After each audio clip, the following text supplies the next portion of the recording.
Welcome back to the junk room. It's time for a nooner, and this time I'm going to tell you a tale about the He-Man eraser.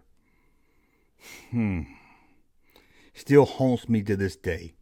We're going to go back probably to about 1983, 84 maybe, somewhere around that time period. And at this time I would have been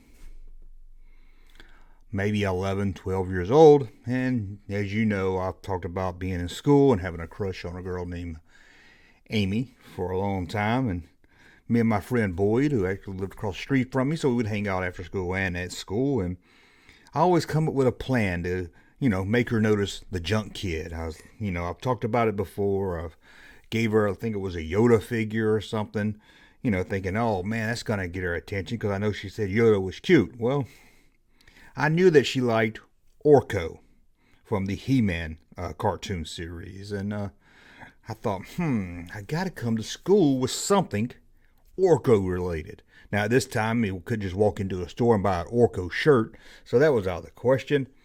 And they didn't make Orko underoos, sadly. I would have sure loved them. So I started thinking, what can I come to school with? Of course, I had the figure that had the pull string on it. Couldn't bring that to school. Wasn't allowed to bring action figures to school. That's a rule I still can't figure out today. And it's a rule I think that's still enforced at some schools.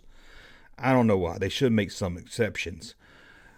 But I was talking to Boyd, and I was like, man, I'd like to get some Orko, bring to school. And he said, well, I was at Zare's the other day, and guess what I saw? And I was like, what? He said, right in the front, next to the dancing chicken egg machine.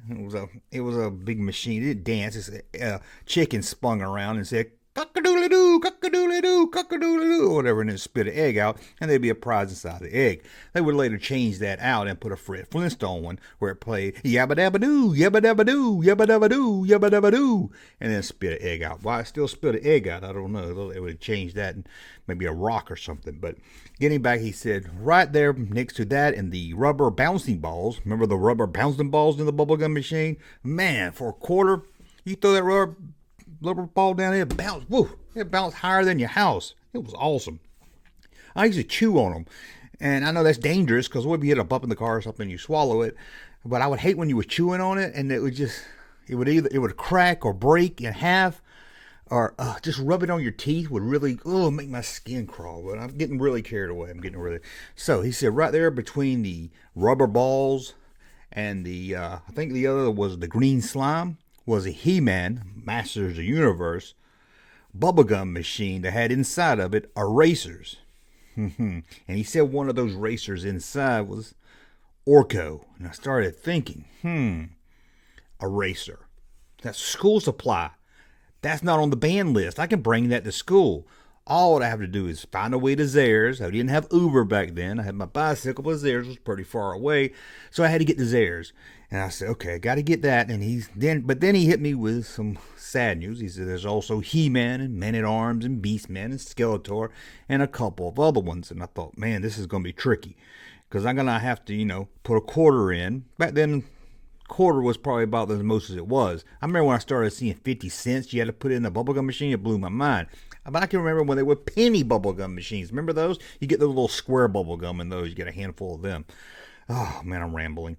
But I thought, okay, I'll go down there and at least try. It's like a slot machine or buying a lottery ticket. I at least got to try because in my head I said, okay, this is what's going to happen. I'm going to go to school, I'm going to be doing math, and I'm going to say, oh, shucks, I got number 7 wrong. I guess I'll try it again, and I'll pull out my Orko eraser using the bottom of it, of course. I don't want to mess up his head or anything.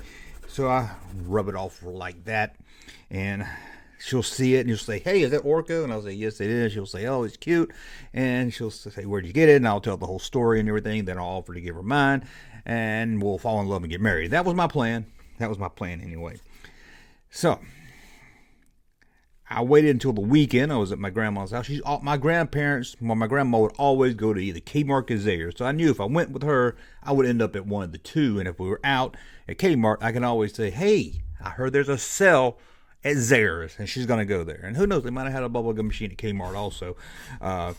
Kmart machines are right there where the doors automatically open, where doors will automatically open, and then there's a little section, like a little hallway, another section. I don't know why they needed two sections. But anyway, again, I'm rambling. I do that a lot. Sorry about that. So I got about $2 worth of quarters in my pocket. Okay, I got a pocket full of change, and I'm not headed to the arcade like I had Pac-Man fever. No, I'm finally heading to Zayre's. So I'll walk into Zayre's, little automatic doors open. I'll walk in, and if I remember right, Zayre's, you walk in, and you couldn't. The bubblegum machine was more on the exit, on the way out. So we had to go in with my grandparents. She went over to look at, tube socks or whatever she was buying, and I went to the toy section to look around. And I can remember they had superpowers, I think, there, but maybe that's a little. I don't know. I don't know if that's the same day or not. I can remember in Zayre's where the Star Wars Kenner stuff was. It was right when we first turned on the action figure aisle, and superpowers were on down some. I can also remember Nintendo. Okay, yeah, I don't care about all that. So, I looked around toys. I don't know if I bought anything or not, but we met back up, and she paid for her stuff, and we were walking out, and there I saw it. Boy, it was right. Right next to the green slime. Right next to the bouncy balls. A He-Man bubblegum machine that had erasers in it. And I started looking, and it hit me. Oh, man, did it hit me. There was no Beast Man. But more importantly, there was no eraser or Orko. What would I do? So I started looking it over, and I said, well, I'm here. I got quarters. I know she likes Orko, but maybe if I get He-Man or something, I can spark up a conversation. I can be like, she can be like, is it He-Man? Is it Orko's friend? So, I worked a solution in my head. It probably would never happen either way. She probably wouldn't even care if I had an Orko eraser anyway. So I put a quarter in, you slop the quarter in, turn that crank, click, click, click, and then you can hear the little thing turning inside. That little plastic would be in a little plastic container, will roll out. Got it in my hand, couldn't tell what it was first, so I popped the top open. And although these were supposed to be erasers that went on top of your pencil, what I got was a little small eraser. Now, on the machine, it showed you the heads of each one you could get, but they also showed you where you didn't even really notice in your eye because your eye was so focused on those eraser heads, those little bitty erasers. So I was like, what am I going to do with these bummed out, stupid little erasers? They're not going to get any attention. They're not going to erase good.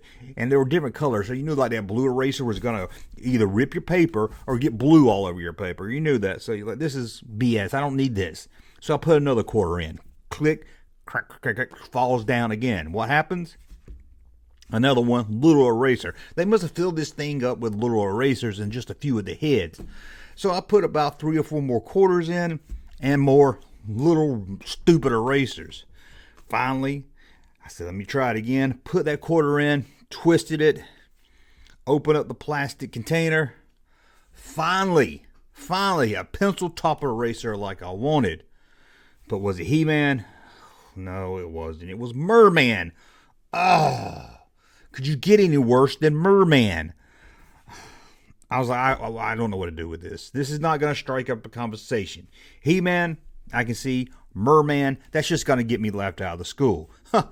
Junk Kid's got a Merman eraser on his pencil. We didn't want any of that to happen. So I remember I had about 2 more quarters left. So I reached in, dropped in it again, turned it again, closed my eyes, hoped, got that plastic ball out, opened it up. He-Man inside. Not as good as Orko, of course. Not as good as Orko. But in my head, I've worked out a solution for that, like I said. So, we left Zayre's. It was like a Saturday or Friday night. Had to wait in the weekend. Whoa, long weekend. Probably the longest weekend I've ever had in my life. I tell you, it was a long weekend. But there I was Monday. I didn't want to, do it first thing there. I had a special pencil I bought where I put the eraser of He-Man's head, and it looked like a head from the figure. Went on top of the pencil, and you write with the pencil, and you go, oh no, I messed up. You flip it over and erase it. But I didn't want to start. I couldn't just come to school with that. I had to, throughout the day, I had to make her laugh. I had to try to tell some jokes. I had to be the funny cut-up guy in class.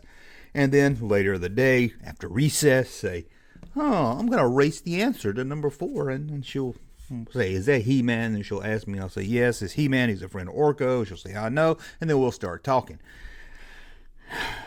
So here I am in class, almost a teenager. I pull out that pencil with the He-Man head on it. It looked like somebody decapitated my He-Man action figure. I mean, so I was like, okay, I'm going to race now, and I made a big scene about it. Oh no, number 4, that's a hard one. I'm going to race it and try again. Boyd, sitting a few up from me, he knew what I was doing, kind of looked back at me like, here he goes with his plan that never works out. And about that time, I heard from the other side of the room, a guy I know as John Gorman. Anybody who's heard me tell my school stories know about John Gorman. He was the it boy of the school. He was the Zach Morris of the school. He played football, softball, basketball. If there's anything, any way he could touch a ball, he was touching balls. This kid, and all the girls loved him. He didn't have to buy or rack a racer. He didn't have to come up with schemes to get someone to talk to him. Nope. All he had to do is put on his Ajah shirt, pop up his collar, and walk into a room. Show that wavy, wing feathered hair, and even I could admit I probably could fall in love with him. But he looked back, and then the class got really quiet. You know how that, like you're at a party and you're talking and you say something embarrassing and everything stops right there. Well, that's what happened. It just got so quiet. And I remember he was turned around and looked at me. And he was like, "Do you got a toy on top of your pencil? Is that He-Man?" I could feel my face get red. I was embarrassed. I looked over at this side, and there I could see the side of Amy's face laughing. Got up a couple other girls up front laughing also. I could even see my friend Boyd at the front of the class laughing. I think I even saw my teacher laughing. Everyone was laughing, and there I was with the plastic head on it. And he made another He-Man comment, which I blocked from my memory, and I can't remember what it was, but I can remember I was like, tried to explain that, the came with the pencil or something. And I can remember putting the pencil down, grabbing I put the pencil down, one hand on that head, and pulling it off. I wanted to throw it in the back of John Gorman's head so bad. I really did, but they know where that would come from. But anyway, so I took the pencil off. I got the head of Han Solo.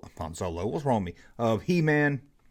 Slowly stuck it into my pocket, or maybe it was my backpack, and went back to work with my regular pencil with my plan foiled.